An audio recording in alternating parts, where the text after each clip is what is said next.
పశ్చిమాసియా యుద్ధంతో తెలుగు రాష్ట్రాల్లో గ్యాస్ సంక్షోభం ముదురుతోంది. పానిక్ బుకింగ్తో సర్వర్లు డౌన్ అవుతున్నాయి.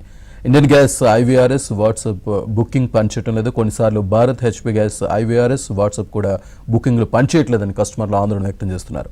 దాంతో గ్యాస్ డీలర్ల వద్దకు వినియోగదారులు పరుగులు తీస్తున్నారు.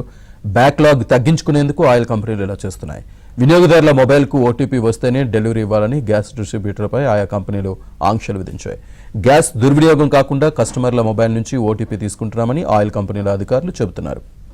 పశ్చిమాసియా దేశాల్లో ఉన్నటువంటి యుద్ధ వాతావరణం నేపథ్యంలో ప్రధానంగా భారతదేశంలో ఇప్పటికే గ్యాస్ కొరత ప్రారంభమైంది. ఇండస్ట్రీస్కి ఇప్పటికే ఆల్రెడీ గ్యాస్ నిలుపుదల చేయడం జరిగింది. మరోవైపు కమర్షియల్ గ్యాస్ బండ్లను ఆల్రెడీ నిలిపివేయడంతో చాలా చోట్ల ప్రధానంగా రోజువారీగా ఆధారపడేటువంటి ఏవైతే చిన్న చిన్న షాపులో లేకపోతే బడ్డీలో వీటి మీద ఆధారపడిన వాళ్ళంతా కూడా క్లోజ్ చేసినటువంటి పరిస్థితి. సో వీళ్ళు ఆల్రెడీ బిజినెస్ లేకే క్లోజ్ చేసినటువంటి పరిస్థితి ఇక్కడ ఉన్నారు. సో వాళ్ళతో మాట్లాడే ప్రయత్నం చేద్దాం. సార్, ఇప్పుడు గ్యాస్ మీకు దొరుకుతుందా? ఎలాంటి ఇబ్బందులు ఉన్నాయి? కమర్షియల్ పూర్తిగా ఆపేశారండి. మాకు సిలిండర్లు అయితే ప్రెజెంట్ నిన్నట్టు అయిపోయింది. ఈ రోజు కూడా లేక క్లోజ్ చేసేస్తున్నాను నేను. ఏదైనా సరే మాకు కొద్దిగా గవర్నమెంట్ కమర్షియల్ సిలిండర్లు కూడా వచ్చే అవకాశం చూడండి.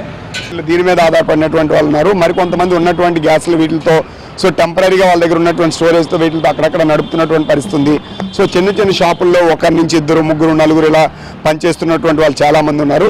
సో వాళ్ళు కూడా ఉపాధి పోతుందని తీవ్ర ఆవేదన వ్యక్తం చేస్తున్నటువంటి పరిస్థితి. సో ఇక్కడ కొంతమంది ఫాస్ట్ ఫుడ్ సెంటర్ వాళ్ళు ఉన్నారు.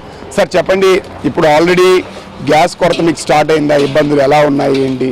చాలా ఇబ్బందిగా ఉందండి. చాలా ఇదిగా ఉంది. రేపు వెళ్ళింది తప్ప షాప్ మూసేయడానికి అవ్వదు. షాప్ మూసేసుకోవాలి. ఇంకా అవకాశం అయితే ఏమీ లేదు.